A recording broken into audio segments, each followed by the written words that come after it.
bring you The Witch's Tale, written and produced by Alonzo Dean Cole.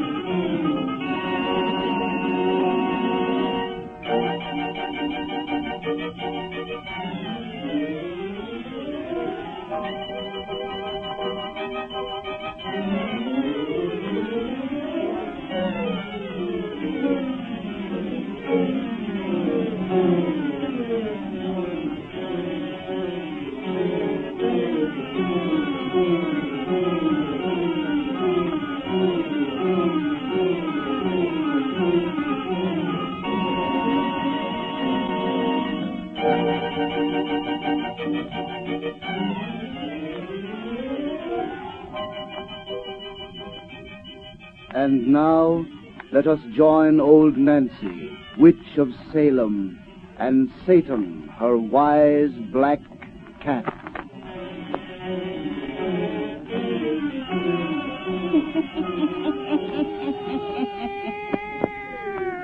Hannah and 3-year-old I be today. Yes, sir, Hannah and 3-year-old. Satan. If these folks want to hear another of our pretty little bedtime stories, you just tell them to douse out them lights so's we'll have it nice and dark. Now draw up to the fire and gaze into them birds. Gaze into 'em deep, and soon you'll be down south with us in old Louisiana. It's strange country down there. Ghost country. And outside a little railway depot there begins our yarn about Graveyard Mansion. Graveyard Mansion.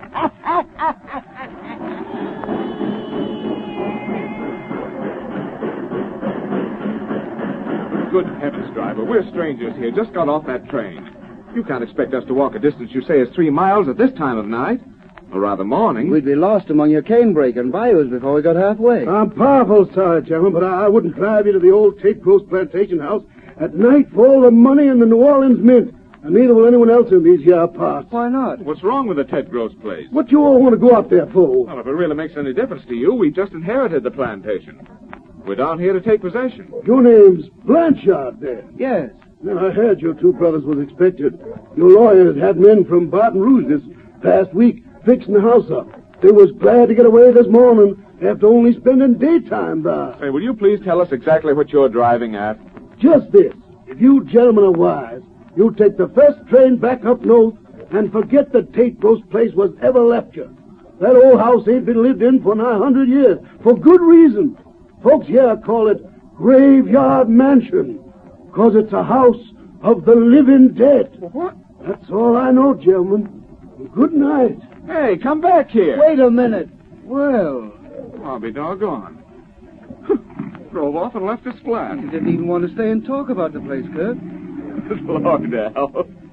It looks as though we've inherited a haunted house. Our attorney never mentioned such thing in his letters. Well, he's an educated man. You don't think he'd write us with such a crazy idea as that? Come on. We'd better start walking. Walk? To Tate Gross tonight? We haven't any choice. That chap is the only taxi man. There are no hotels in this little village. Let's go back to the depot. We'll get directions from the station master and see if we can buy a lantern. All right. That chump said our new home is called Graveyard Mansion. Yes, because it's the house of the living dead. Poor superstitious idiot. Imagine believing in ghosts in this 20th century. How can people be so dumb?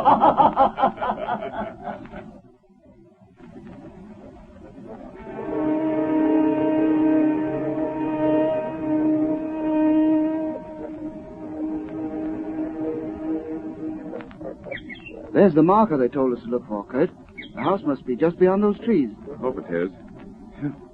I'm tired. Yeah, so am I. This hike has taken longer than we expected. Must be nearly dawn. Yes. Louisiana is eerie country at night. Ghastly Spanish moss hanging from the trees seems to writhe like something living. And those clouds of mist that rise from the bayous take strange shapes, half-human shapes. Sort of puts one in the mood to almost believe in ghosts. What if we didn't have good sense? Wonder what it is these people fear about our new property. That old Creole who sold us the lantern was more insistent than the cab driver that we make no attempt to live in the place. Without being any more explicit as to reason. He seemed either afraid or ashamed to make any real explanation. But like the other chap, he said it was a house of the living dead. Well, that doesn't make sense even for a ghost story. Oh, it's just a lot of bunk. Well, if the tales aren't bunk, we'll soon find out. Look. Huh? We've arrived. Kind of a spooky-looking old place at that. It's different than I pictured it. Sort of like a French chateau. Our ancestor who built it was married to a Frenchwoman. She was probably responsible for its design. Let's go in. Wait, Kurt. Look there. Those tombstones. Little burial ground. Maybe that's why they call the house Graveyard Mansion. That's what I was thinking. Now, come on. Wait a minute. Does it seem to you there's something moving in the darkness beyond those tombstones? Something white? Yes. Oh, some of that ghastly mist that rises from the bayous. I suppose so.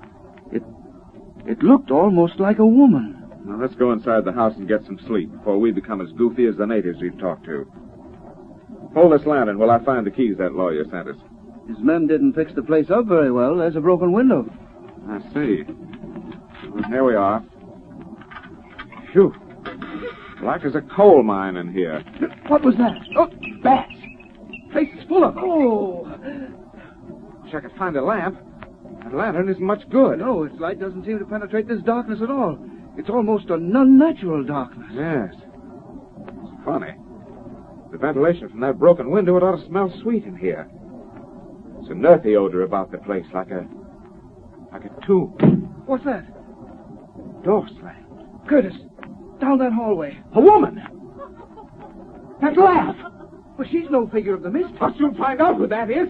Come on. She's disappeared around the corner. She went through that little door. Help me. There it is. It's stuck. Right. I've got it. It leads to the cellar. There she goes, down those stairs. Hey, stop you. Who are you? She doesn't even look around. After her. Hold up that lantern, Alan. Oh, the bat knocked it from my hand. We're in the dark. With her. That laugh again. Hold on to your nerve. I've got matches. Well, give me a light, for God's sake. Light. Here. Oh, thank God. The lantern isn't broken. Unlight it, quick. I have it. Now we'll see what... The woman's gone. The cellar's empty. Where did she go to? This isn't a true cellar. It's just a little vault. There's no way out save by these stairs. She couldn't have passed us. They're too narrow. Vault is bare. No place in which to hide. Curtis, what's that set up in the wall? Why, it's... burial crypt. A burial crypt? A tomb? That's how that woman hid. Now, hold on to yourself. Here, don't let your nerves go like that. Helen, our senses have been fooled. Those stories we heard, these ghastly myths we've seen have made us imagine things that can't be true. We haven't seen any woman. There's been no woman here to see. But we heard her laugh. Oh, we only thought we did. Our imaginations have played us tricks, I tell you. Alan! You must be right. Of course I'm right. It's the only explanation. There's an inscription on that tomb. What does it say? I'll see. It reads, "Here lies Antoinette de Morave, wife of Adrian Blanchard, born 1782, died 1804. 130 years ago. Antoinette de Morave. She's the woman this mansion was built for. Yes, I remember her name now. Come, let's get out of this cellar. Wait. That's funny. What? It's cold as death down here, but this slab is warm. Feel it. Yes. It's warm as life. The rooster crowed. That means it's dawn. Let's get out of this cellar where I can see the light of day. Go ahead, I'll follow. Peculiar. Now the slab is growing cold.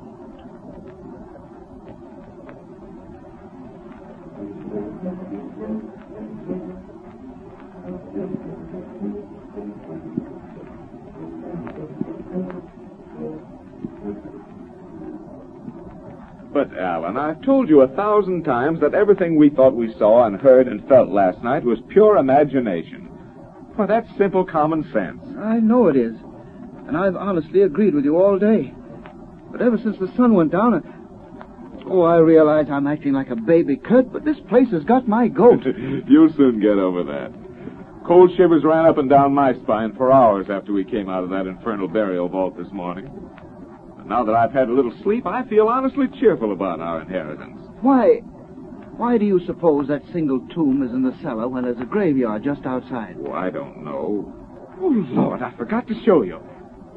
Alan, look what I found in the attic. A miniature portrait. What a beautiful woman. Here, look at the back. It's engraved. To Adrian from Antoinette. Uh-huh. It's Our Lady of the Tomb. Wasn't she a knockout? She must have been lovely. Our great-great-uncle must have been mad about her. That's probably why she's buried away from the common herd. Poor thing. She was only 22 years old when she died. A branch of the family still lives down here.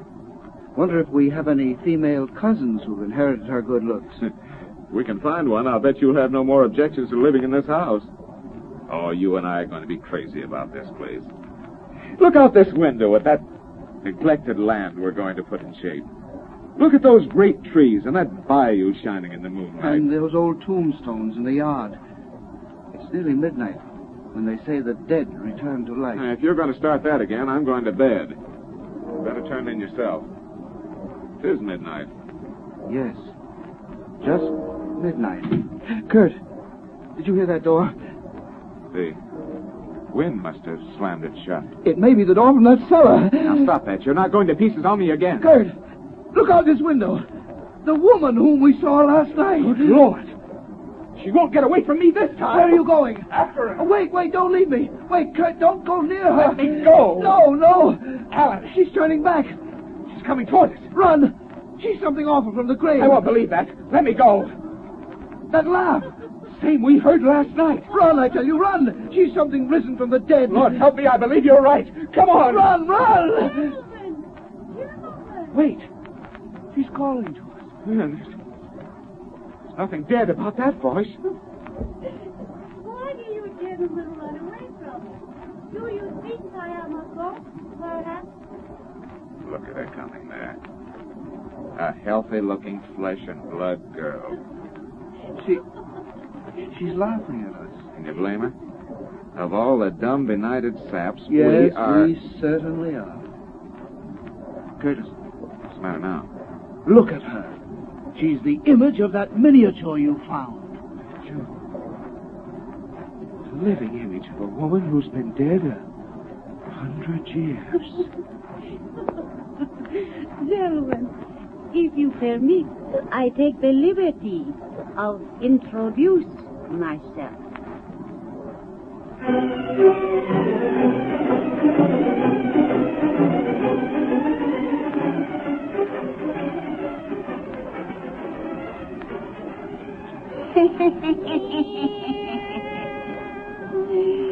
Satan, if these folks come see us next time old Nancy has a birthday, she tell them some more about graveyard mansions. The house of the living dead.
bring you The Witch's Tale, written and produced by Alonzo Dean Cole.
And now, let us join old Nancy, witch of Salem, and Satan, her wise black cat.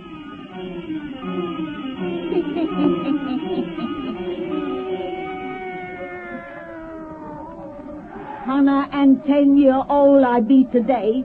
Yes, sir, hunna and 10-year-old. Satan. Old Nancy feels so good this evening. She's gonna get right down to business and cheer folks up with spinning the finish of that comforting little yarn we begun last time they was here. Douse out them lights so's we'll have it dark and cozy. We told how them two young brothers from up north went down to Louisiana to claim a fine big mansion they'd inherited, which folks call the House of the Living Dead. But our brothers didn't pay no attention to that kind of talk till they got out to the place and seed a ghostly figure which seemed to disappear in a tomb down cellar, on which was the name of a French woman who'd been dead 100 years. Then, next night, they saw what appeared to be the same ghostly figure out on the grounds, and they was about to run away from it when they seed it was really a living, breathing girl. A living girl who was the image of the woman who was buried in that tomb. That's why we left off. Draw up to the fire and gaze into the embers. Gaze into 'em deep and hear the finish of our yarn about Graveyard Mansion. Graveyard Mansion.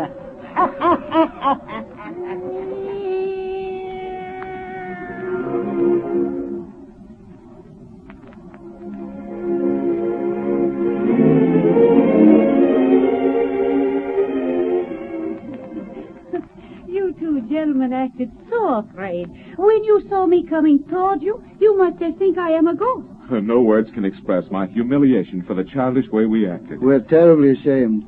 We'd heard so many weird tales about our new estate, and, well, we didn't think any living person would venture on these grounds at night. I come often when the moon is full like this and wander here while others sleep. This place has been so long deserted. I have come to look upon it as my own. Oh, but now that you are here, I must not trespass any more. Please don't feel that way about I it. should say not. Look upon this place as still your own. Thank you. Perhaps I shall. And now I must say au revoir. May we see you home? Oh, thank you very much, but I must go alone. Before you go, may we know your name? Oh, I had forgotten. I am Miss Nettie Blanchard. Blanchard? Well, that's our name, too. So, we are distant relatives, maybe. Good night. We shall see you again? You will see me again. Good night. Good night. Good night. Isn't she a beauty? Absolute knockout. Kurt, let me see that miniature again of the Lady of the Tomb. Here. The resemblance is startling, isn't it? A girl who just left here might have sat for this portrait. Helen. She said her name was Nettie. That's a contraction of Antoinette. Antoinette was the name of The woman of this portrait. coincidence, isn't it? Yes. Coincidence. Oh, come on. Let's go to bed.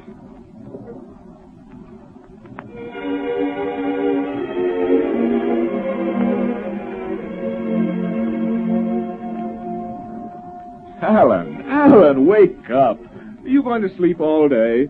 Huh? Well, it's morning. Time to rise and shine. Oh, I was dreaming. It must have been a pleasant dream. You certainly didn't want to snap out of it. I dreamed that girl, the one we met last night, came into this room and kissed me. Oh, that sounds nice. Get up. We have a lot of work to do. Right away. Queer. I feel weak as a kitten. Huh. You don't look any too good. I have a funny pain. Where? Here, on my throat. There's a little mark there. As though you'd been bitten. Funny. That's where I dreamed she kissed me.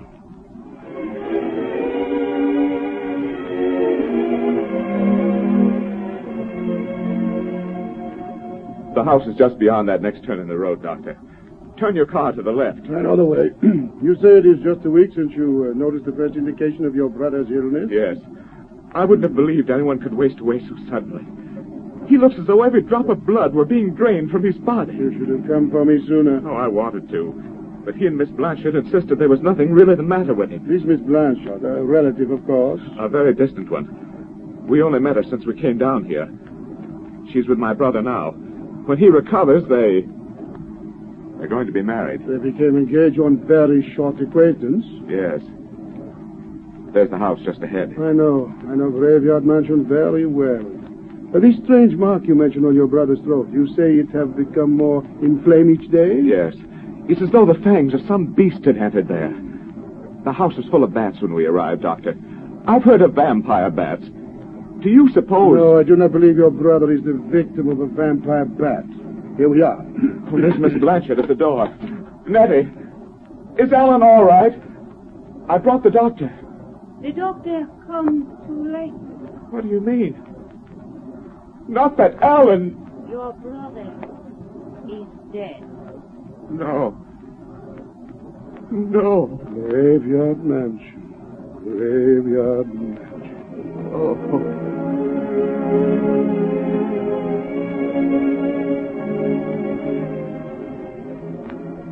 Come away from that window, son. There's no way for us to bring your brother back. No. He's buried in that little graveyard now. But, Doctor, what killed him? What caused that awful mark upon his throat? What drained the blood from his body? What? As yet, I only know it was nothing recognized by natural science. But science refuses to recognize many things it should endeavor to know and explain. But never mind that now. Your brother's fiancée, Miss Blanchard, she was not at the funeral this afternoon. Because she couldn't bear to see him lying in his coffin. You heard her say last night... Oui, I heard her excuse. You have never seen this girl except at night? Why, no, but the reason is... I have also heard her excuse for that. I thought I knew by sight every soul in this parish, yet I have never seen a girl until the night you brought me here. Well, you don't mean to imply that she had anything to do with Alan's death? I imply nothing. But it is midnight, in time for Miss Blanchard's promised call. I am most anxious to improve her acquaintance. I see her coming beyond those gravestones. Isn't she beautiful? You love that woman. Doctor. You love her as your brother did. Yes. While Alan lived, I denied it even to myself. But now Doctor, it's as though she's cast a spell upon me. She's so beautiful. So like the miniature you showed me of a woman dead 100 years. Why do you torture me with these awful questions? These frightful doubts? Why is she so like a woman dead 100 years? Why does she only appear at midnight? Why don't she tell me where she lives? Why? Go and meet her. She's almost at the door. We may find an answer to our questions. At the dawn!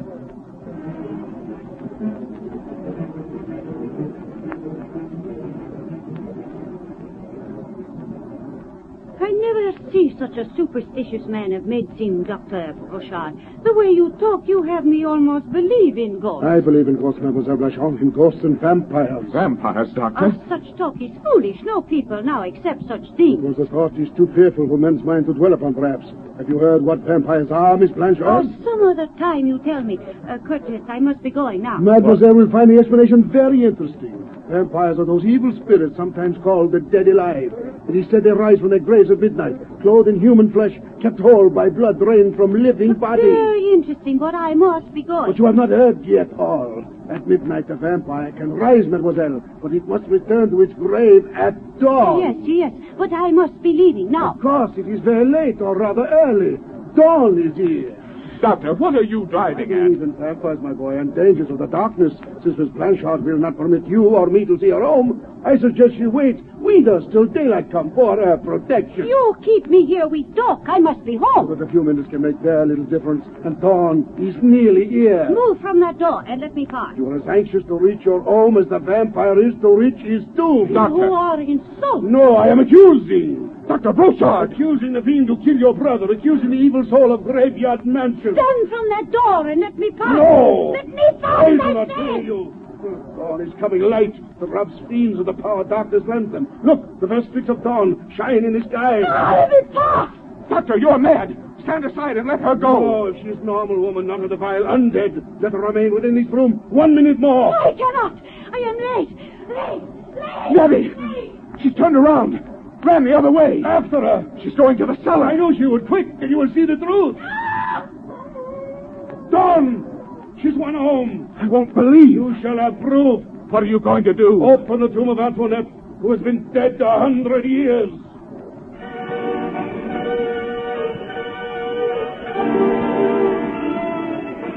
This is sacrilege.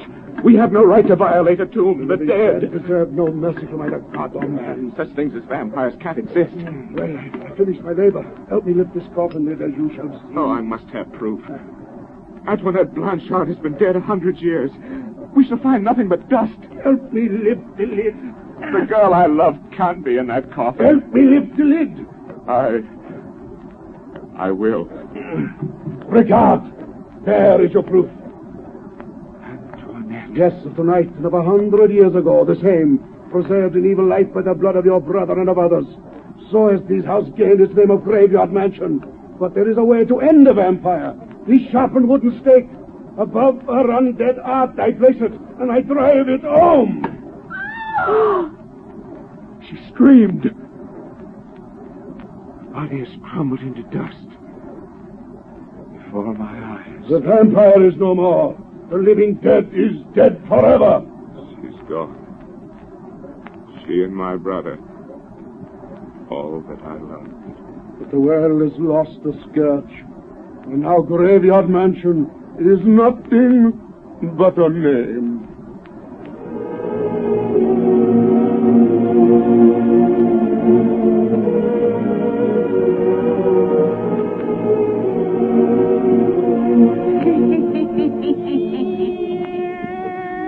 Well, that's the end of that, Satan. You folks come see old Nancy next time she has a birthday.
Would you like a shout out? Leave a comment in the section below. Tell me who you want to shout out to, who you want to shout out from, and we'll get it up here for you. Hey, we want to say thanks for tuning in. Please like and subscribe so you don't miss any. You got a lot more of these up there. Go check them out under the playlist. Leave us a comment. Tell us what you want to see, what you think, and we'll see you next time.